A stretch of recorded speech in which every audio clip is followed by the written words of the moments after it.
Noches o buenas tardes, como usted quiera. Vamos a terminar nada más dándoles ese pequeño repaso. Entonces, Dios escogió a Josué, fíjese, para que guiara al pueblo de Israel hacia la tierra prometida. Bueno, usted sabe, después de la muerte de Moisés. Y Josué fue un hombre que mostró que vivía en fe hacia Dios y obtuvo la victoria a pesar de tener todas las probabilidades en contra. Josué demostró el tipo de fe que nosotros necesitamos para poder superar los desafíos y las dificultades que enfrentamos hoy en la vida. O sea, la fe de Josué, de verdad, o sea, porque ese tipo de fe es la que necesitamos usted y yo. La fe de Josué para superar todas los desafíos y dificultades, ¿no? Entonces, y uno de los principales temas del libro de Josué, pues es lo que dicen ahí en Josué 1, 6 y 7, ¿no? Cuando dice, esfuérzate y sé valiente, ¿no? Yo creo que eso se aplica a la vida de todos nosotros los cristianos, que debemos ser esforzados y valientes, la verdad. El libro de Números muestra que Israel careció de fe para entrar a la tierra prometida, y a la tierra de Canaán, pues. Pero Dios inspiró a Josué con valentía y fe para guiar a Israel a enfrentarse cara a cara con el enemigo, ¿no? Confiando en que Dios les daría la victoria. ¿Sabe? Y ese debe de ser también nuestro caminar, confiando en que Dios nos va a dar la victoria, la verdad, en todo momento. La verdad, los tiempos no son fáciles. Y yo sé que hay situaciones difíciles en la vida, ¿no? Y los tiempos están difíciles, todo eso. Pero usted y yo ya conocemos el final de la historia. Así, qué tremendo para personas como, por ejemplo, como Pablo, como Pedro, los discípulos, ¿verdad? Principalmente, que ellos no tenían lo que usted y yo tenemos ahora. Ellos estaban siendo protagonistas de la historia y no sabían cómo iba a terminar la historia. Pero usted y yo ya sabemos cómo termina la historia, ¿sí o no? Y la historia termina con una victoria. Y lo más sorprendente de todo esto es que usted y yo estamos en el equipo vencedor. O sea, ya sabemos. Entonces, todo eso nos debe de impulsar a confiar, a creer, a movernos y a descansar en el Señor, ¿no? Y sin embargo, vivimos como si no conociéramos el final. Vivimos como si con la incertidumbre de que quién va a ganar. Pero acuérdese que la historia ya está escrita. O sea, nada más dése una vuelta por el libro de Apocalipsis y usted vea. Usted vea. Entonces, eso es lo que pasaba, ¿no? Entonces, qué tremendo, ¿no? Porque fíjese que desde el inicio, desde que vivía Moisés, ¿no? Cuando los 12 hombres escogidos, uno de cada tribu, que fueron enviados a inspeccionar la tierra, la tierra de Canaán, Josué y Caleb fueron los únicos que dieron reportes positivos, mientras que los otros 10 espías se enfocaron en los gigantes cananitas y sus ciudades con enormes murallas fortificadas, ¿no? Yo creo que han de haber visto Jericó.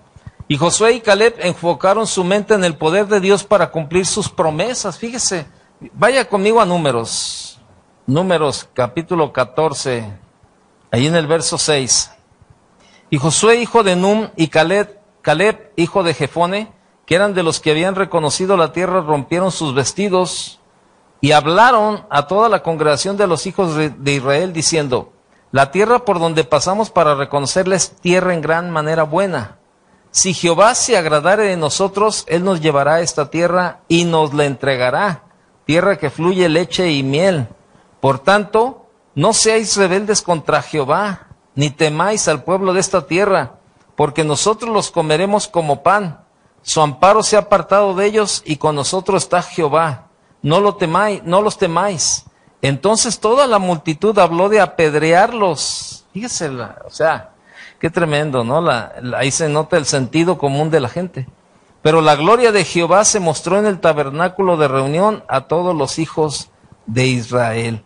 Qué tremendo, ¿no? Entonces, como resultado del miedo y la falta de fe que los 10 hombres cobardes infundieron en el pueblo, los israelitas querían regresar a Egipto. Fíjese, a Josué y Caleb José y Caleb se rasgaron sus vestiduras y hablaron a la multitud, ¿no? Diciéndole, no sois rebeldes contra Dios. Pero el resultado fue una respuesta más airada, ¿no? Incluso amenazaron con apedrearlos, todo. Entonces, debido a la rebelión y a la dureza del corazón por parte de los israelitas, de los hombres de 20 años o mayores que fueron contados en el censo, solo Josué y Caleb les fue permitido ingresar a la tierra prometida. Fíjese, vea el verso 29 de ese capítulo. Dice, en este desierto caerán vuestros cuerpos, todo el número de los que fueron contados de entre vosotros de 20 años arriba, los cuales han murmurado contra mí. Vosotros a la verdad no entraréis en la tierra por la cual alcé mi mano y juré que os haría habitar en ella, exceptuando a Caleb, hijo de Jefone, y a Josué, hijo de Nun. Qué gacho. Pero la incredulidad trae consecuencias negativas. La incredulidad. Por eso la Biblia dice bien claro, ¿no? Que sin fe, imposible. Sin fe es imposible agradar a Dios. Entonces, la muerte de Moisés marca la transición del libro de Deuteronomio al libro de Josué. Y el libro de Josué, junto con el de los jueces, pues es el principio de la sección de los profetas anteriores de los libros históricos, ¿no? Y en resumen, el libro de Josué relata la historia de Israel desde la muerte de Moisés durante la conquista de Canaán hasta la muerte de Josué a los 110 años. Y el pueblo tuvo 3 días para preparar comida para el viaje, y el campamento fue trasladado más cerca del río Jordán y total, ¿no? Y vemos ahí y ya vimos la semana pasada que los primeros 12 capítulos nos hablan de la conquista de Canaán. Los otros del 13 al 22 de la división de la tierra, y el 23 y 24 las palabras finales de Josué y su muerte. Vimos el ejemplo de Rahab. ¿Se acuerda de Rahab? Vimos el ejemplo de Jericó cuando es derrotada. Vimos el pecado de Acán. Vimos el día largo de Josué. ¿Se acuerda de ese día? Cuando hay hasta el canto ese que dice que sol detente en Gabaón, ¿verdad? Y tú luna en Ajalón. Dice el canto, el sol se paró porque Josué, ¿cómo dice? La luna, no, el sol se paró porque, ¿se acuerda de ese canto? ¿O nadie lo oyó? No, pues están chavos. Son las oldies de los cristianos, que eran los cantos que cantamos cuando comenzaba Casa de Oración, eran las oldies. Ahorita son oldies para nosotros ya. Eso de que, ese decía el canto, dice, el sol se paró porque Josué oró y algo así.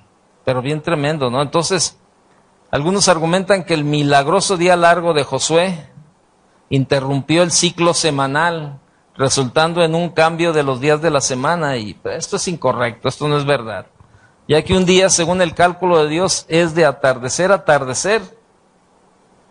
Entonces, dice que, y no hubo día como aquel, dice la Biblia ahí en Josué 10:14, que no hubo día como aquel, ni antes ni después de él. Vaya Josué, mire, habla Josué, déjelo ahí abierto, Josué, capítulo 10, verso 14, lo que Dios dice, que no hubo día como aquel, ni antes ni después.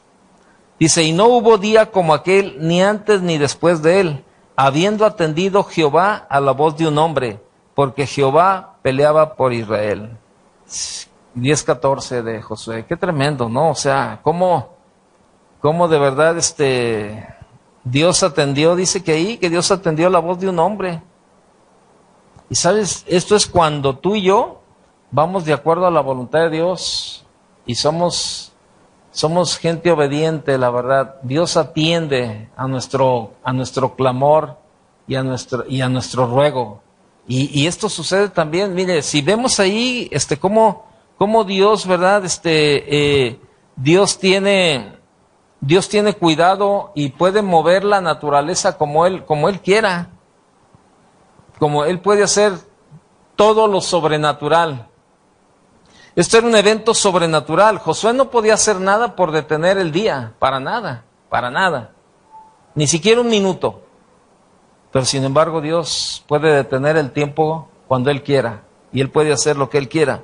Entonces, la palabra de Dios lo llama un día que comienza y termina al atardecer, aunque tenga más de las 24 horas normales, ¿no?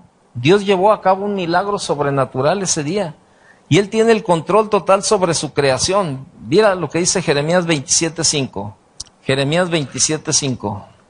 Dice lo siguiente: yo hice la tierra, el hombre y las bestias que están sobre la faz de la tierra, con mi gran poder y con mi brazo extendido, y la di a quien yo quise. Nada más y nada menos, eso dice Dios, ¿no? Y luego vea lo que dice ahí Jeremías 32. Dele vuelta al capítulo 32, verso 17. Dice: oh Señor Jehová, he aquí que tú hiciste el cielo y la tierra con tu gran poder y con tu brazo extendido. Ni hay nada que sea difícil para ti. Ni hay nada que sea difícil para ti.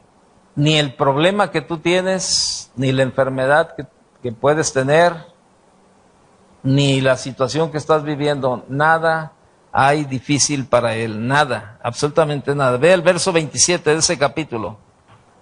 Dice: he aquí yo soy Jehová, Dios de toda carne. Y vea la pregunta: ¿habrá algo que sea difícil para mí?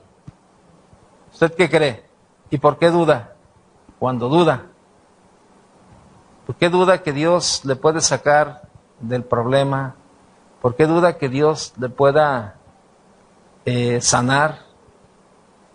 ¿Por qué dudamos? ¿Por qué entramos en esa parte? ¿Qué nos hace falta? Lo que le sobraba a Josué: fe. O sea, ahí está la Biblia. Bueno, ¿cuántos creen lo que dice la Biblia?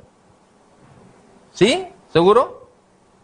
Pues bueno, pues ahí está algo bien tremendo, ¿no? Dice en otra versión: yo soy el Señor, Dios de toda la humanidad. ¿Hay algo imposible para mí? Qué tremendo, ¿no? O sea, la cuestión es que debemos de confiar en Él. Y es ahí donde nos cuesta trabajo a nosotros. ¿Y sabe por qué? Porque hacemos más caso a lo que vemos y a lo que oímos que a lo que leemos. O sea, estamos más enfrascados en medio de... Es como por dentro del huracán, ¿no? O sea, a veces me ha tocado platicar con gente que viene y está el problema, y ya cuando le platican, no, es que estoy bien desesperado por esto, y mire, y es que la situación así, y esto, y se la platican bien tremenda, ¿no? Y la persona que viene está afligida, está estresada, está apurada, y tú estás acá afuera, y tú lo ves y tú dices: espérame, no, pero ¿eso es lo que te agobia? No, sí, pero es que mira, no, es que no, o sea, no es como tú lo estás viendo, no es cierto, tú te estás ahogando en un vaso de agua, ¿no? Y porque tú lo ves desde este lado, y tú muchas veces puedes ver un panorama distinto al que la persona está viendo. ¿Por qué? Porque la persona está inmersa en el problema o en la situación.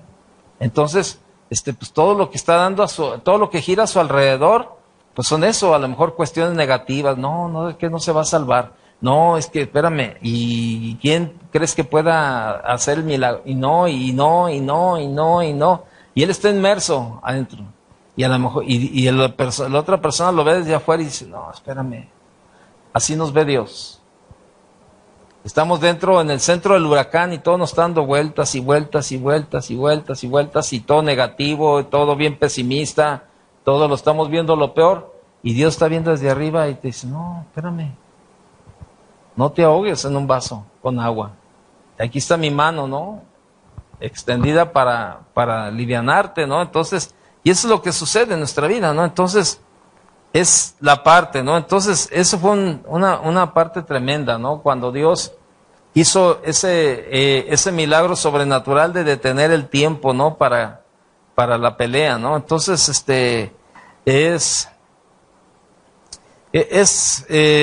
otra de las cosas que mucha gente no entiende mucho, y es por qué Dios ordenó la destrucción total de los habitantes de Canaán. O sea, Dios mucha gente no lo entiende, que por qué, cómo un Dios de amor, cómo un Dios justo, o sea, fue tan sanguinario, tan cruel, tan despiadado. Muchos de verdad, cristianos, dicen esto. ¿Y sabe por qué? Porque no han entendido y no han leído por lo que verdaderamente pasó. Sí, como en pecado continuado. O sea, más bien su mismo pecado, su misma desobediencia, o sea, su mismo pecado y su misma desobediencia lo hacen cerrarle las puertas de la fe. Pues sí, claro, sí puede ser, ¿no? Porque dices tú, híjole, Señor, es como un papá que tiene hijos y el hijo está enfermo y el papá vive una vida de desobediencia. Pero a lo mejor el papá va con Dios y le dice, no, Señor, pues no, yo cómo te puedo pedir, la verdad, ni siquiera soy digno, la verdad, de pedirte algo, no te puedo pedir por mi hijo, Señor, ¿cómo te voy a pedir, Señor, si yo necesito arreglar mi vida, pero no la arregla? Entonces, ¿qué pasa? Pues se cierran las puertas. Alguien decía por ahí, ¿no? Que la obediencia desata, ¿qué? La bendición. Nada más. Entonces sí puede ser, y sí, y más porque es el tipo de, es como el hijo con el papá, o hablando humanamente, el hijo se porta mal y ya necesita tenis. No, sí, no, oye, dile a tu papá, hijo, la mamá le dice, hijo, dile a tu papá que te lleve, ahorita que tiene tiempo a comprar unos tenis, los que traes ya no te sirven. No, mamá, pero no, me va a regañar, no me va a hacer caso, mamá, no me va a querer comprar nada. ¿Por qué? Porque él mismo sabe que sus hechos, no, pero les voy a decir algo. O sea, él se cierra la puerta, pero la verdad, ¿ustedes qué creen? Que el amor de Dios pasa por alto ese tipo de cosas muchas veces, ¿sí o no? Sí. ¿Y saben por qué? Porque Dios no puede ir en contra de su naturaleza. O sea, de la bondad. Y muchas veces es como cuando la gente se porta mal contigo y tú le regresas un bien por un mal. Dice la Biblia que ascuas de fuego amontona sobre su cabeza. Y cuando andamos en desobediencia y aún así tú ves la mano de Dios, que Dios extiende su mano y te bendice, ¿a dónde te lleva eso? ¿A renegar? O a decir, híjole, mano, qué gacho, la estoy regando y sin embargo la mano de Dios ahí ha estado. O sea, nos responsabiliza más. Por eso la Biblia nos enseña que contra la ley del amor no hay defensa. Y ese es el amor de Dios. Es como por eso, yo tengo 3 hijos y yo sé que si mi hijo anda en desobediencia o lo que sea, pero tiene una necesidad, yo estoy convencido que no voy a cerrar mi corazón para ayudarle. ¿Por qué? Porque es mi hijo y lo amo y quiero lo mejor para él. Y a lo mejor yo sé que no ha sido obediente y no ha dado la respuesta, pero le tengo que ayudar. Es mi hijo. Y creo que puedo ganar más ayudándole que rechazándolo. Y ese es el amor de Dios. O sea, no tiene límites. Por eso siempre debemos de entender que el amor y el perdón son divinos. O sea, contra el amor, para el amor de Dios no hay límites. No hay límite. Y sí hay, pero ¿quién es la que cierra la puerta? La persona, por su estilo de vida. Pero Dios no puede ir en contra de su naturaleza, porque a lo mejor esa persona anda en desobediencia, pero tiene fe, y va y clama a Dios y le dice, Señor, ayúdame. Señor, necesito salir de esta, Señor, ayúdame. Y Dios le extiende la mano, a pesar de su situación, porque Dios no puede ir en contra de su naturaleza. Es que la ley de Dios es el amor. O sea, ¿qué dice? ¿Se acuerda? A ver, ayúdame. Creo que es Isaías, ahorita voy. Isaías 55, creo que es el 8. 55 o 55, 8. Dice, porque mis pensamientos no son vuestros pensamientos, ni vuestros caminos, mis caminos, dijo Jehová. Como son más altos los cielos que la tierra, así son mis caminos más altos que vuestros caminos, y mis pensamientos más que vuestros pensamientos. Así está. Es el amor de Dios. ¿Y cuál es la otra? Sí, ahí voy, Hay una cuestión. Normalmente, siempre le tenemos miedo normalmente la mayoría del ser humano le tiene miedo a lo desconocido. Incluso entre personas. Uno entra a un trabajo, y está una persona ahí, y que es el jefe o algo, y entonces pues a veces así uno lo ve con temor, y es que no sé cómo va a actuar. Oye, ándale, mira, pídele el viernes, dile, a lo mejor te puede dar el puente y tomamos el lunes también y eso. No, es que no lo conozco, no sé cómo va a actuar. O sea, no tienen esa confianza de acercarse al jefe a pedirle, pero porque no hay una relación, no hay una interrelación. Entonces, no sabe cómo actúa, no sabe qué le va a decir el jefe, ¿me explico? Pero sin embargo, cuando comenzamos a familiarizar y comenzamos a tener una buena relación, pues sabemos cómo piensa y qué podemos hacer, y a lo mejor en ese momento, oye, ¿qué onda? No, yo creo que sí, es bien buena onda, me voy a acercar con él y le voy a decir, y a lo mejor la persona va con él y dice, oye, fíjate que el viernes me quiero ir con la familia, así, ¿cómo ves?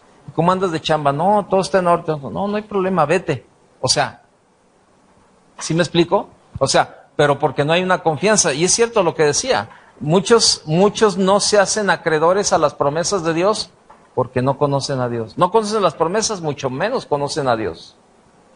Y la verdad, la mejor forma, o sea, y por conveniencia, la mejor forma es acercarnos a Dios y conocerle. La Biblia dice no me acuerdo en cuál de las cartas de Juan, cuando dice que el perfecto amor echa fuera ¿qué? El temor. Cuando la gente conoce a Dios y conoce el amor de Dios, de verdad, ¿se acuerdan? No sé cuántos vinieron el jueves que yo prediqué, que yo decía que el carácter del cristiano, ¿no? O sea, el comportamiento del cristiano, que hay 3 puntos por los cuales el cristiano no se comporta, como cristiano. El número 1, porque no valoramos el amor de Dios.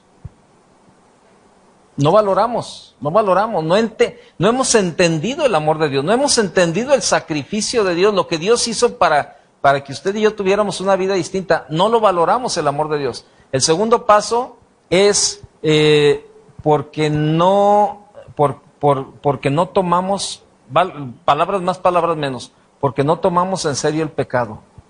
O sea, no le damos al pecado el valor del pecado para nuestra vida como cristianos. Y la tercera es, estas dos, las dos que les dije, esas repercuten en el carácter del cristiano. Y por eso el cristiano no se somete, no vive una vida conforme a la palabra de Dios. ¿Por qué? Porque no ha valorado el amor de Dios y porque no le da el lugar adecuado al pecado. Y eso es lo que sucede. Porque no hay ese entendimiento. Y porque no hay una relación con Dios y no hay una relación no hay un conocimiento de la palabra. O conocemos la palabra, pero no como debe ser. No tenemos la revelación del Espíritu Santo para que la palabra se vuelva rema en nuestras vidas. Eso es. Sí. No, dice ya se me olvidó. Ustedes saben que se confunde muy fácil el remordimiento y el arrepentimiento. El arrepentimiento, ¿cómo se manifiesta? Con un cambio de vida. Y el remordimiento es, qué mala onda, pues me cacharon, pero, sí, híjole, pues por eso, bueno, sí, ya voy a cambiar, pero porque te cachamos, ¿no? Como un adúltero, lo encontró su esposa en adulterio, ¿verdad? Y, no, sí, mira, yo ya había pensado, de veras, y ya, créemelo, que ya había hecho un compromiso con Dios de dejar esta vida, pero de verdad, créemelo, o sea, pero él está diciendo todo eso, pero no lo dice por convicción y por arrepentimiento, lo dice por remordimiento, porque lo cacharon. Alguien que verdaderamente está arrepentido, pues deja de hacerlo, sin que lo hayan cachado. Entonces, y déjenme decirles algo, si hay gente con la que es un poquito difícil, no imposible, difícil de tratar, por el contexto que han vivido, en el contexto son las gentes que están en los centros de rehabilitación. Es bien difícil tratar con ellos porque se vuelven hasta como bien frágiles y cualquier cosa los hiere, cualquier cosa los hace sentir mal y eso también están a la defensiva y a ellos muchas veces traen el contexto del maltrato y no pueden entender el amor de Dios. Yo leí un libro muy bueno, se me va el nombre ahorita, Dios busca, de Dios como Padre o algo así, era el título. Y dice que un pastor un día, el pastor estaba cocinando en su casa, ¿verdad? Y preparó el desayuno, entonces salió y ya en Estados Unidos dice que pues los contenedores de basura los tienen ahí afuera. Y dice que este hombre salió a tirar algo a la basura y cuando llegó estaba un niño comiendo de la basura. Y le dijo, no, hijo, no saques cosas de ahí. No, ven. Y el niño tenía temor. Entonces el niño así se escondía. No, hijo, ven, no te voy a hacer nada. No, lo que no quiero es que saques de ahí, eso está sucio. Ven, ¿tienes hambre? Yo te invito a desayunar. Y dice que este pastor invitó al niño a desayunar a su casa, lo metió ahí en la cocina, ¿verdad? Y ¿te gustan los hot cakes? Sí. Dice que le empezó a preparar y ¿quieres un chocomil, una malteada? Sí. Estaba ahí. Y a ver, ¿a qué te dedicas? No, pues es que yo me dedico a andar recogiendo cosas de la basura y así. Y dice, no, pero esa no es tu vida, esa no es la vida que Dios tiene para ti. Mira, Dios es como un padre. Dios quiere ser para ti como un padre. Y mira, y dice que cuando el pastor le dijo, Dios quiere ser como un padre, el niño se levantó y se salió corriendo. Entonces el pastor dijo, ¿qué hizo? ¿Cómo lo ofendí? ¿No? Y fue a perseguirlo. Y le dijo, no, ven, hijo, ven. ¿Qué te dije? O sea, no te estoy diciendo nada malo. O sea, ¿por qué corriste? ¿Por qué te vas? Me dijo, no quiero saber nada. No me hable nada de eso. ¿Pero por qué no? No, yo no quiero saber nada de Dios. Y dice, ¿pero por qué no quieres saber nada de Dios? Y es que usted dice que Dios es como un padre. Y si Dios es como un padre, y es como mi padre, yo no quiero saber nada de Dios. O sea, había sido tan maltratado, tan golpeado, tan humillado este niño, que él tenía ya una ¿cómo le llaman? Una adversión, una imagen negativa de Dios, porque lo presentó, el pastor se lo presentó como padre. Y eso es algo real en esta vida, esto es algo real en muchos. Les cuesta trabajo en confiar en todos los niños que fueron abusados por el padre, por la madre, o que fueron golpeados exageradamente, les cuesta trabajo acercarse a Dios. ¿Por qué? Por el contexto del trato de padres. Pero sin embargo, fíjense en los hijos que son amados en el hogar y todo eso, ellos no les cuesta trabajo acercarse a Dios porque entienden el amor de los padres, reciben el amor de los padres y ellos van con Dios y entienden cómo es el amor de Dios. Y no les cuesta ese trabajo, pero hay mucha gente, y mucha de esa gente están en centros, en el reclusorio, en muchos lugares, porque, pues, por el maltrato, por la rebeldía, por la desobediencia, y no quieren saber nada de Dios, porque por el contexto en el que se vive, ¿no? Por eso es bien importante el trato que nosotros les damos a nuestros hijos, mucho, porque de esa manera nosotros le estamos animando o desanimando a conocer o a confiar más en Dios, de verdad. Y es bien interesante esa parte, ¿no? De que sí. Entonces, ahí lo que esta persona manifiesta es un remordimiento, perdón, que le tocan las fibras emocionales y se emociona y dice, no, sí me gustan las cosas de Dios, pero luego no, o sea, y vuelve a lo mismo. Entonces, la emoción no nos ayuda. La emoción y los sentimientos nos ayudan. O sea, tiene que ser por convicción. Yo siempre lo he dicho, yo creo que los cristianos deberíamos de ser igual como fue la conversión de Pablo. ¿Cómo? Cuando él tuvo el encuentro con Jesús, dicen que Pablo no volvió a ser el mismo. Pablo no volvió a ser el mismo. Hubo un cambio total en su vida. Y yo creo que así debería ser la vida del cristiano. De esa manera. O sea, no volver al mismo camino, ¿no? O sea, claro, o sea, no estoy diciendo que ya no va a pecar. No. La misma Biblia dice que abogado tenemos con el Padre, ¿verdad? Para aquellos. ¿Por qué? Porque nuestra fragilidad humana nos lleva a situaciones como esa, a pecar. Pero bueno, pero la Biblia dice que el que practica el pecado, ¿verdad? Es el que practica, el que ya vive una vida de pecado, ¿no? Pero es eso.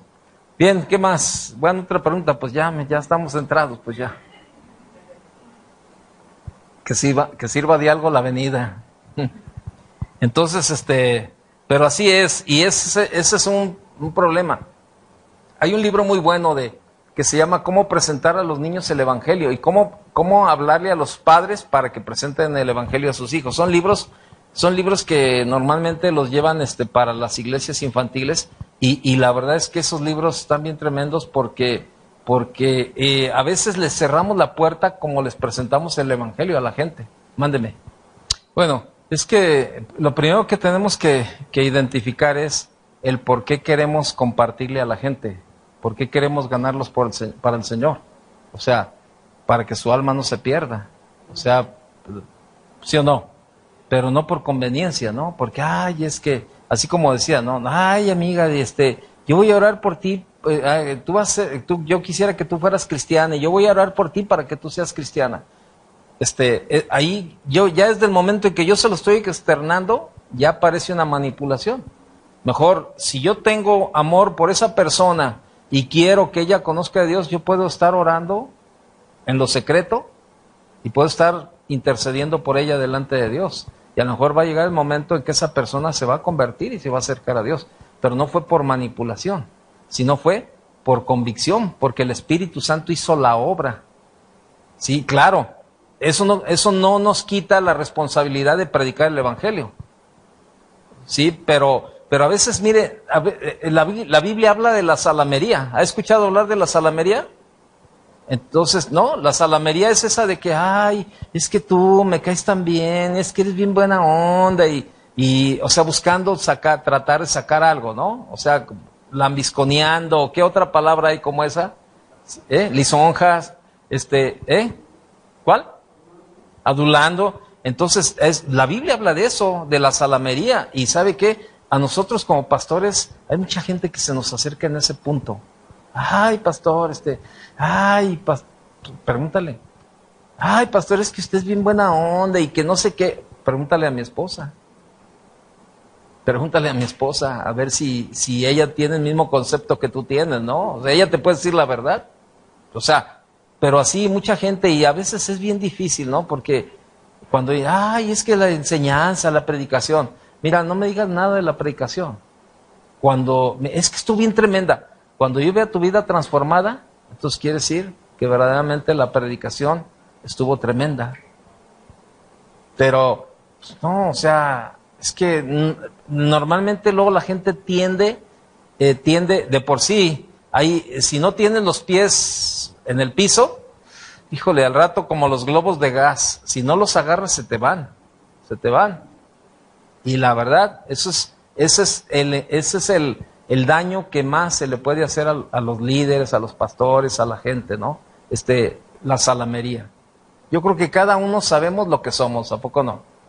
Y cada uno estamos conscientes de cómo somos y qué tenemos que cambiar.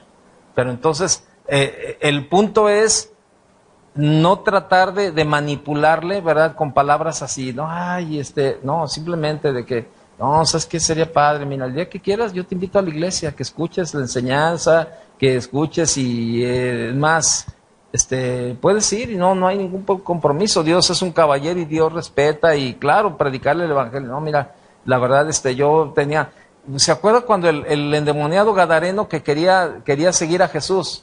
Y él le dijo, no, regrésate a tu casa y platícale las maravillas que Dios ha hecho en tu vida, ¿no?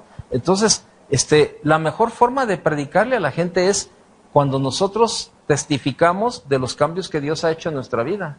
Que decían, no, pues era un borracho. Pues sí, pero y velo, ahora ya no toma. Que es cristiano. Bueno, ya comienza, ¿cómo? Sí, es cristiano.